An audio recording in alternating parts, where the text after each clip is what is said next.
أشغال ملعب ابن بطوطة مستمرة: إزالة المقاعد القديمة وإضافة مدرج جديد للجماهير. تتواصل أشغال إعادة تهيئة وتوسيع ملعب ابن بطوطة في مدينة طنجة بخطى ثابتة، حيث شهد هذا الأخير تحولات جذرية تسعى إلى تحسين تجربة المشجعين ورفع طاقته الاستيعابية. وقد انطلقت الأعمال بهذا الورش، حيث تجري الأشغال بوتيرة سريعة، مما ينبئ بتحقيقها في وقتها المحدد البالغ 1.5 سنة.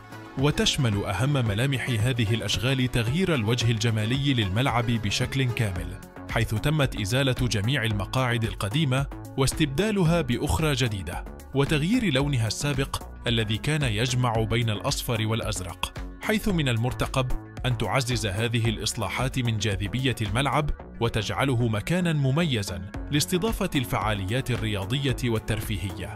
بالإضافة إلى ذلك، سيتم رفع الطاقة الاستيعابية للملعب إلى 90,000 متفرج من خلال إضافة مدرج جديد يحل محل حلبة السباق الزرقاء التي تم حذفها بالكامل، حيث سيتم بناء هذا المدرج بعمق يتجاوز 4 أمتار لتوفير مزيد من المساحة للجماهير وضمان رؤية ممتازة للأحداث الرياضية. وتعكس التحسينات المذكورة للملعب تطلع الجهات الوصية إلى تقديم منصة حديثة ومريحة للمشجعين والجماهير، وذلك من خلال تغطية الملعب بغطاء حديدي واق من العوامل الجوية، والذي تم استيراده من كوريا الجنوبية وبلدان أخرى.